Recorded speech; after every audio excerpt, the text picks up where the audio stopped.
build my gallows and build them high. Makes a long time climbing before I die. I want the chance. Everybody, welcome to Longbangers. I'm Matty. Morning, I'm Colin. That's the new strip. I've just realised it. Yes, that was Father's Day present for Josh. Oh, very good. Oh, fuck, you shelled it there, eh? Aye, I can. Picked up through the week there, just nipped down when I was on lunch for work, which is one of the benefits of that office. Aye, but I'll tell you what, right, so I was just about to head down and I was like, right, there's two ways I can go, right? I can come out of the office and go up Broughton Road or Broughton Street. I can't remember which, but it brings you up at the opposite the Omni.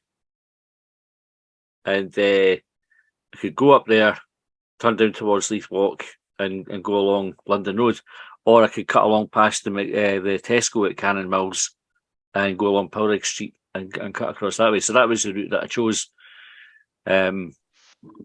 So back. I noticed I just kept talking. Good. I don't know what happened. I don't know. Speaking, you can hear me. Aye. And then it just froze on me. Anyway, everybody would be dead interested to hear that. Well, aye, there will be. Anyway, you can't turn left with fucking Leith Walk. That's what I found out if you're travelling up it. And then you can't go along London Road. So I ended up having to go up past the Omni and coming out to the top of Broughton anyway, and then back round. But anyway, I think you would have just walked it. I don't think I would have got to Easter Road and back in my lunch hour. No, I think so. You reckon? Maybe. I think so. I reckon it's be a push. Aye. Maybe it's about 2 miles, each way. Aye, so there and back, I would have been a bit tight then. Really catch the queue when you're there. But anyway, it's good. I really like it. I saw a boy in Tesco yesterday morning, mate, actually. I thought it was all right. Obviously, Kim, my thoughts on it. I did consider getting it for going on holiday, but I'm waiting to see what the away one looks like. Aye, I'm sure it's meant to be out round about now anyway, isn't it? It's usually out by now, but they want to maximise as many sales out of that as they can before they bring out the away one. Here's a new one, fuckers. Yep. But it is. I like the collar on that one. Aye.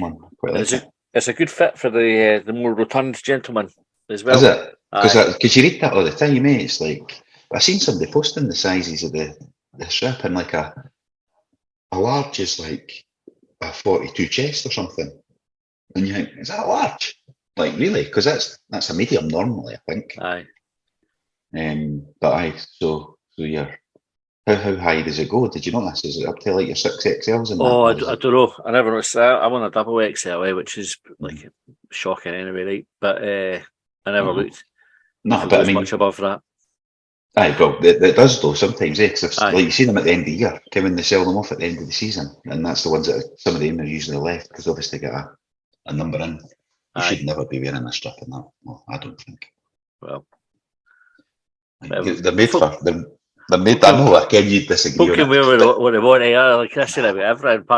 No everything. Right? There are conversations we've had with the short bangers where we've poo-pooed what folk have been wearing, but each to their own. I think they should. It's easier if they tell you the waist size. That's what I always find. Like it's the belly that's the problem. It's tight. Like the chest is all right. Like doesn't matter. I could have like a smaller size of my chest. A wee tits. Wee chebs. But a big belly, and that's where the problem lies with me. Maybe they should. Did he go with the XLs and the double XLs? Let's go with wee tits, big belly, big tits, wee belly, all that kind of stuff. And then you would Ken, you could have it sort of almost tailor made to you. Because I'm sure you've known folk. I've known folk in the past that are like no fat but got big tits. Like guys. Yeah. So they've got to cater for everybody. It's all inclusive for their club. That's it. Right. Football. Played yesterday, right? So we never went, Colin, right? We might as well be totally transparent with that. We were round at yours having a barbecue. I avoiding the wind, which wasn't bad in the end. It's all right, a couple of gusts, but other than that 40 mile an hour stuff wasn't happening. When it did happen, when I was trying to put the gazebo up at about 12 o'clock in the afternoon, and as I said to you, it was like a fucking parachute at one point. It was just opening up like, or one of the the ones that the folk jump off the cliff with. Is it a hang glider? It's not a hang glider. The other one, you can know what I mean. It's got the big fucking hang that opens up behind you. Aye, that's a parachute as well. Is it just a parachute? Aye, but it doesn't open up like a parachute. It's already open. Can you jump off the cliff and then and the wind catches it? It's not like you've jumped out of a plane and you open the button aye. Or the latch. Aye. So it was like that. Fucking try to build it, and then so I just decided put it in, and then the wind went away. I went, fuck you. Now that you've stopped building it, we fucking stopped. It's like when you put your sunglasses on and the sun fucks off. Aye, that's what happens, isn't it? You ever done a parachute jump or a skydive? No intention ever done. No. I'm not a fan of heights. I've missed a couple of short bangers in the past. We had a boy when I worked at HSBC. Boy did one for charity, right? Skydive, and he was a bit of a chance of this laddie anyway, right? So he was getting days off sick here and there. So anyway, he did his skydive and was off sick the next day, right? The day after, whatever. He was ready on the Saturday and he was off sick on the Monday. But I pushed him past the point, can you have your triggers at work? So I was note taking on his disciplinary hearing for it, right? And the hearing manager says to him, and I remember, like, because you're right now, I don't care if I should actually write this, it's such a fucking stupid question. Mm-hmm. She says, Dale's name was Dale. When you were about to jump out the plane, did you think about the effect that this might have on your absence at work? That's what you're considering. He says, I'll be honest with you, no. And did she think he should have been? Is that what she was suggesting? I think so. I mean, I suppose you might be thinking, I might fucking never work again. Do you know, like, if this goes wrong, this could be the last thing I do. Like, but you wouldn't be going... That would push you past your trigger at work, but it would also trigger your life insurance. So, swings and roundabouts. What was his reason for absence? Upset stomach. An upset stomach? Something's not to why was she asking about the punishment? I think. That may have been something he ate before he done the parachute. A burger he had when he got down or something, who knows? But, he might have an upset stomach on the way fucking up to the plane. More than likely, I would. Right. Anyway, next wee digression there. Right. So, played yesterday. Pretty much two teams played. We've got the lineups here. We'll talk through, see if there's anything we can sort of take from it. I've seen the highlights of the game both on Hibs TV and Sky Sports showed a wee bit as well. Interesting. Hibs TV put the sort of the pitch side highlights on, which were, I always find they're quite cool, but they're hard to watch just to get a good view of what's happening. So, correct. I've only seen one goal. Doidge's tapping one for that. That's what the managers choose to watch every week. Aye, weirdly. Right. So why do they choose to watch that when they could sit and get a better view? It makes no fucking sense. So they can shout. It's for your benefit. It's for your benefit, because if they're losing and the manager isn't bawling and shouting nonsense at somebody or people, we've gone, he's no passionate enough. Get him fucking out. That's all it can be, because it's definitely no for the view of the game. I think it'll be, there's maybe a wee bit of that's what everybody else does. Do you know what I mean? It's just like that's tradition and you'd expect that's the kind of the done thing. But no. Who's innovators then? We need an innovator. Like somebody go sit in the fucking stand and watch it. Walter Smith used to do it at Ibrox, didn't he? He wasn't always doing the W. He'd have to be phone. Which I always thought was ridiculous. Just decided to put a phone there. Can they put a phone there? And they're just going to phone them down in the dugout. Hello? And I wonder if they go every time. Hello, it's Walter. Is Ali there? I can speak to Ali. The person at the bottom will answer kind of 01413334442. Oh, you bag off for my pal. Fucking hell. I didn't suppose they would do it with phones these days, but you're right. There is an opportunity to sit in the stand, because, like, where we sit, like West Upper folk with our prawn sandwiches and all that, we'll just say it before everybody else does.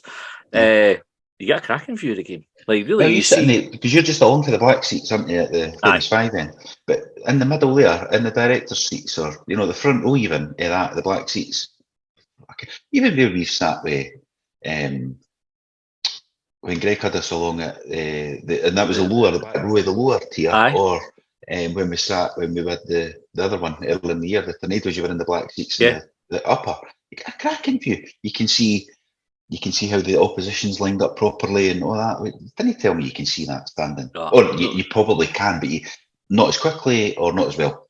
No way. Yeah. It's mad that they sit. I get you need to maybe have somebody shouting instructions in that now and again for some things. No all the time and constantly. That gets mad. We heard that in lockdown. we've done it, we've covered it. It's fucking nonsense. They're shouting most of the time. But now and again, there'll be a thing they need to get a message on. Fair enough. Somebody should be sitting up there watching it. And Hibs in the past have had, and I'm not talking to anybody doing here, but they've had like the analysis guys sitting up there of the actual fucking coaching team, even if it's, you either have the manager there who's getting the overview, or you have McAllister or Gray sitting up there. Aye. Why not? It's mental. Whoever's best at that, the information and all that stuff. But we ask next time we've got one of them on. Aye. We'll Aye, have definitely. that conversation. Because the view at Meadowbank as well is shite. The shite. Which was the other thing. So even worse than normal. I don't know if the dugouts are the only way they in could a good spot. Aye, the dugouts are on the far side, aren't they? The opposite side to the stand, and it's just pitch side on the running track. You know what I mean? It's nae, it makes no sense to me. There might be a reason for it, and I'm not a football person, other than going to watch for years, but it makes no sense to me. You watch it, and I know, like, you watch the rugby, you watch the international rugby on the telly, or even the club rugby, and they sit in the stand. Gregor Townsend, the Scotland games, and all the other clubs, they sit, there's about 4 or 5 of them in a box at Murrayfield, and they've got 4 or 5 laptops open, and he's watching the game, but he can immediately turn and look at something. The analysis boy's going, have a look at fucking this. Aye. And then you can make changes there and then, and they'll send on the message to whoever it is doing there. You know, it makes no sense to me. And that just shows that, back to the game that we were trying to talk about, that pitch side stuff, you just look at jumbly legs and bodies. Aye. You wouldn't choose, if you picked a seat at a game and you got row A, you'd go, can I get a bit further back? Why would you do that? Why would you not pick row A if that's not prime viewing? Aye, well, we were in row A for the Hibs Dundee United semi-final in 2016, and it was, the seats were shite. Like, yeah. It was shite. I've been in row C at Hampden before for the Livingston game in 2001, the semi-final.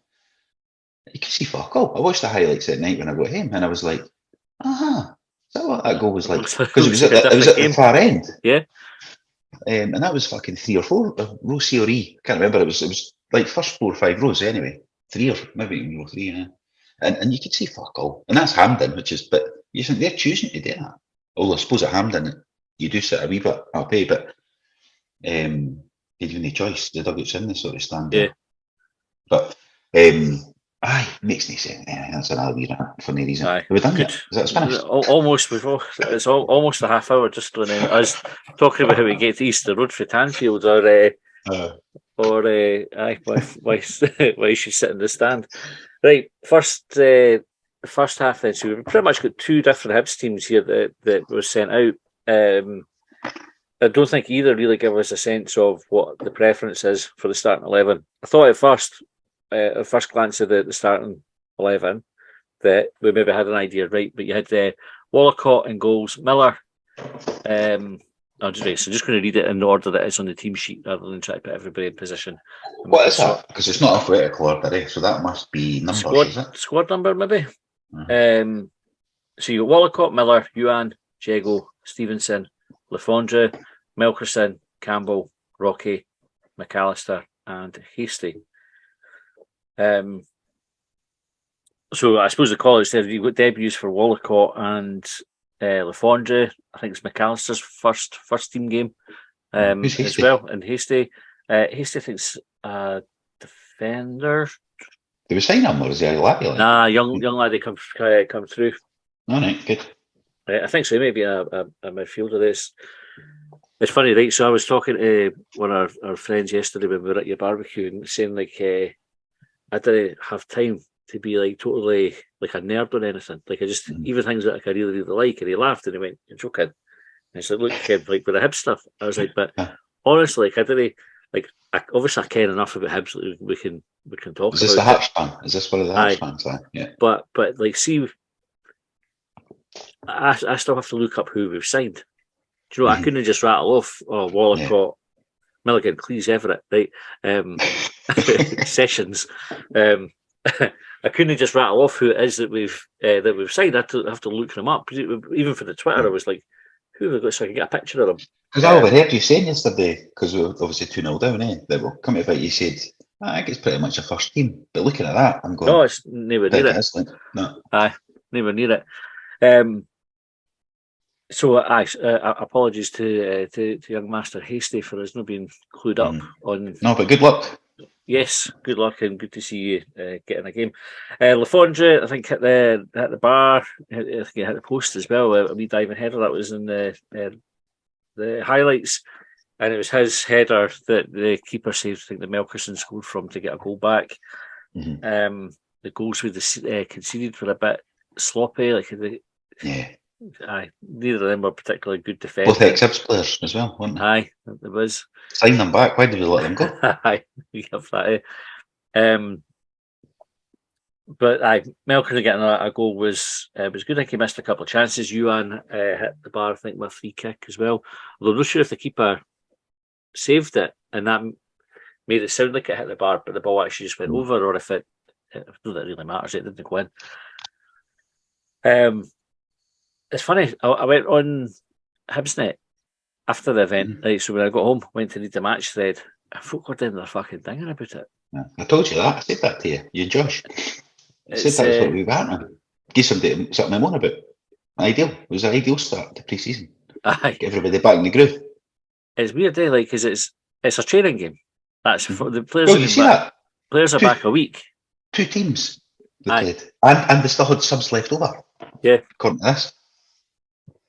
So I don't know if they got on actually. They did. They brought subs on in the second half. Aye. Yeah. So sub the sub. Fucking hell, that's embarrassing, etc., etc. Get them out of my club.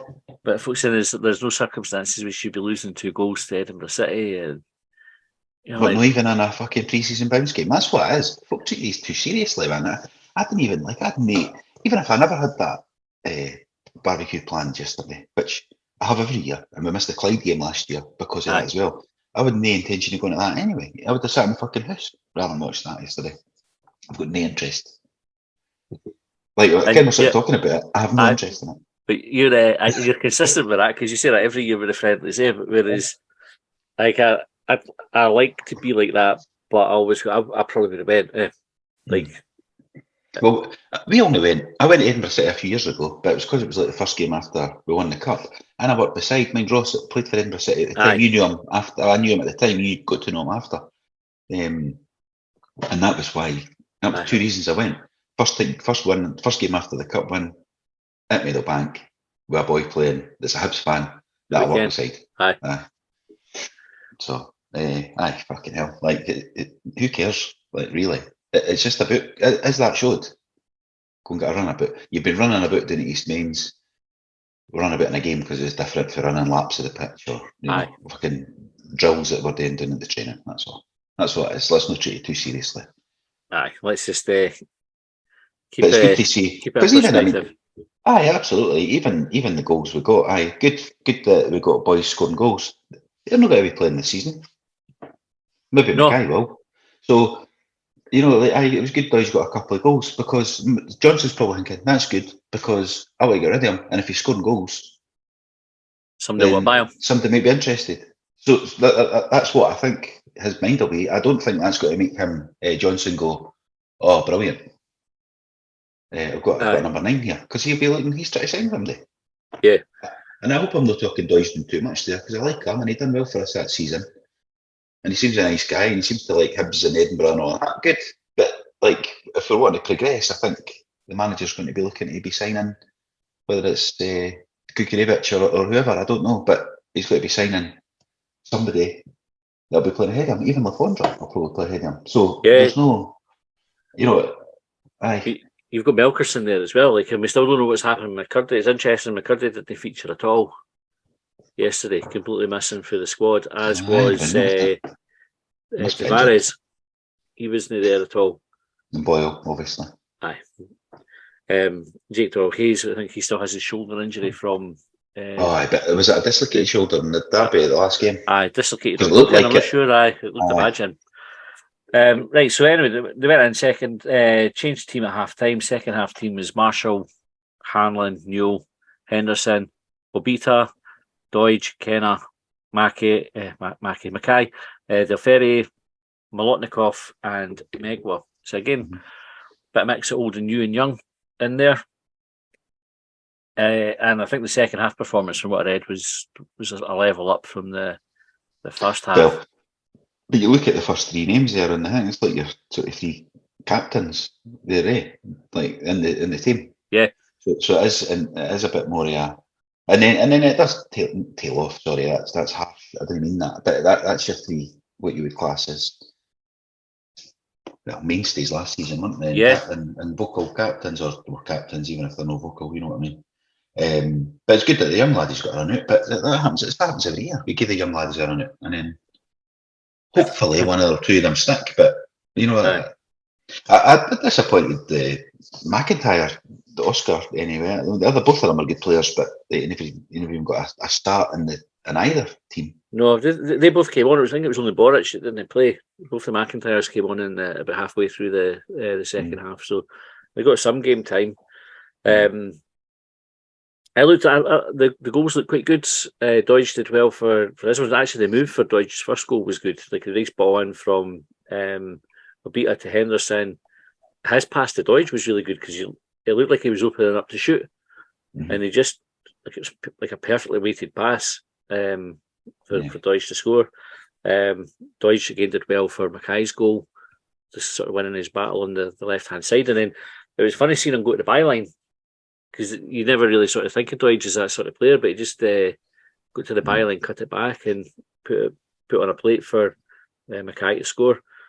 Do you think we learn anything about plans for the first team for that call? No. I think I've already covered it. I don't think so. I don't think. You know, the only thing I think, what he thinks there, the only thing the manager might take out of this would be, and I don't know because I've not seen it, is a performance of one of the young laddies. So there's a few of them there. Hasty and McAllister, and Megwa, Molotnikov, Del Ferrier, that he might go, oh, wait a minute, I've seen something there I didn't know. And then one of them might have a possibility of breaking in because he'll already have an idea what his team is. He's just getting everybody the minutes here. He's probably already thinking, what to sell them, get rid of him, I'm on loan, get the young laddies sorted. One of the laddies might make an impression that he goes, oh, wait a minute, I want to keep him about the first team squad. And that's all I think the manager can take for this. Other than that, he knows all these boys already, and it's just about getting minutes in their legs. In the post-match interview, Adam asked Lee Johnson about, he sort of made the point it's a clean slate for everybody.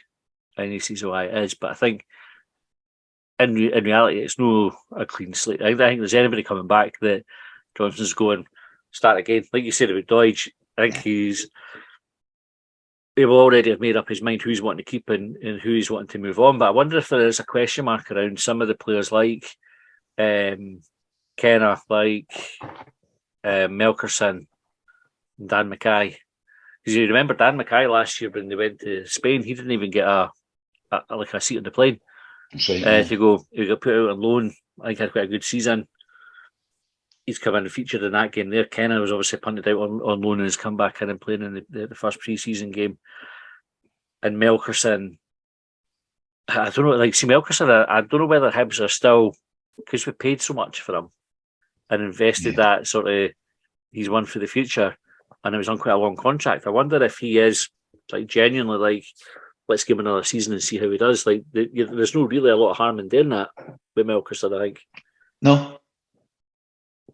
Different, I think, to Deutsch, where he's at the other end. He's an old player, but he's at the further on in his career and with less likely a resale or less likely of him improving. Aye, and depending on the conversations, but you'd imagine Deutsch knows that he needs to come and do this. I need to go and score goals because I want to stay. Or well, he probably is thinking that, but also at his age, because what is he, 30? He'll be thinking, I don't want to be sitting about on the bench either. Yeah. So he'll be wanting, if he's not getting a game and not banging these goals in, but we know what he's like, he's streaky, So, and it is Edinburgh City, without taking anything away, they're not a bad side, but they're 3 divisions below us. Yeah. You'd expect him, dodging that, to be getting the strikers to be getting chances and scoring. Aye, he's 30. He's 30, so he's got a few years left. He'll not be able to sit about a bench, will he? Nah, you wouldn't think so.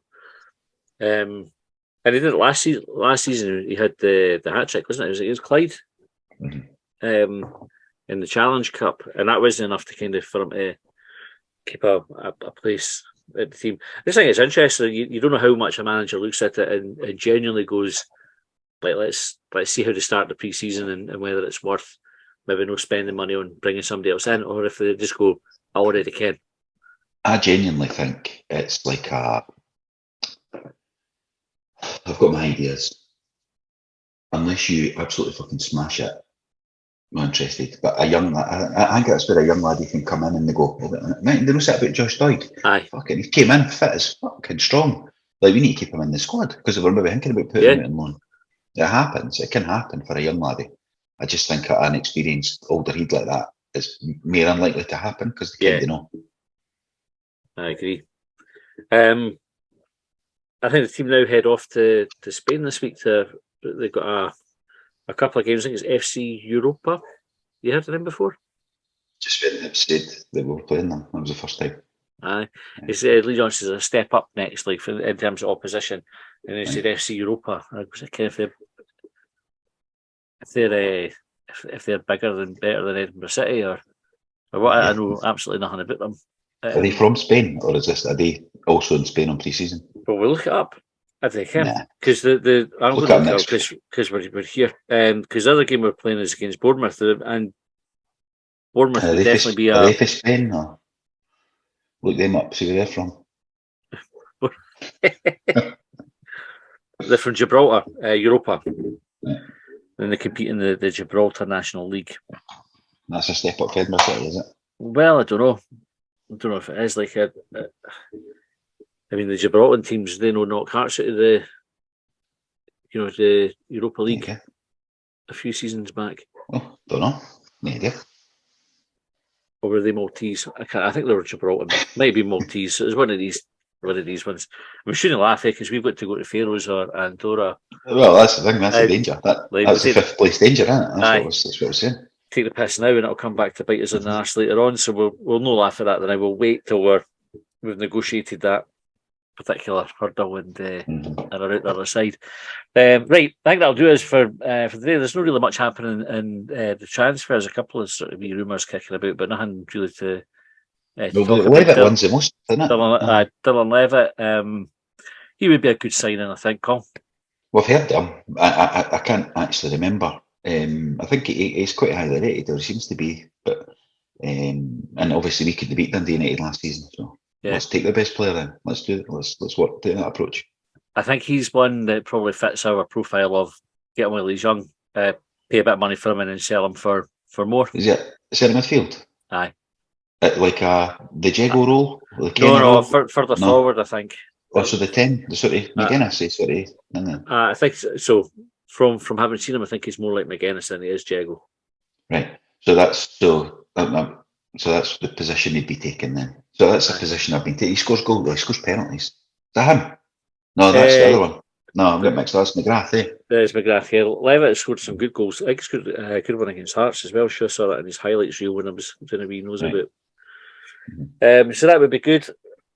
And then Fish and Kukovic seem to be bumble along in the background for ages, but no, just need to be any further forward there. But when these things take this long, nah, you would want them in on the plane going. But didn't want to get, and this is the danger here, right? That we spoke about before. I said it last year about Hearts because they wanted the boy Sims. I was like, that's got to drag on till fucking transfer window deadline, and then they're going to end up going, fuck, we're not getting him, and then they've got to fill it in at the last minute. We need to be thinking about who else we're getting because these things could drag on, and they're probably gone, maybe got a better move elsewhere though. Like I might get a championship, or I might, what I mean? That's maybe what the players are thinking. That's the kind of stuff that happens, and we're like, oh well, they want me, that's good. Just tell them I'll sign. But can we just wait and see who else comes in first? Aye, track the heels a wee bit. Yeah. Which I suppose is the player's prerogative, isn't it? Like they can, of course it is. They can do that, but it's not great for but for we us. need to be contingency planning then on that, and then that might make them go, fuck, are they signing somebody else? We need to put pressure on by actually playing that game today rather than putting all their eggs in two baskets with them. Right, almost out of time, Colin. We're about to go and do extra time after this. So if you're a subscriber, you'll get this on Wednesday morning. If you're not a subscriber, you can subscribe. You'll get 2 episodes of Hibs content every week as a minimum. If you want to get short bangers as well, you can do that then, and you'll get loads of content. This week in extra time, so we put a tweet out through the week asking for people's 5-a-side team made up of Hibs players past and present, and there were some absolutely cracking ones that were sent in. So we're going to run through our 5-a-side team, so 5 players each, a manager and 5 subs. So I hope you tune in for that and see if you agree or disagree with our choices. Quite looking forward to this one, Colin. Nice one. Okay, so thanks for listening, folks. We will be back with another episode same time next week. We will see you then.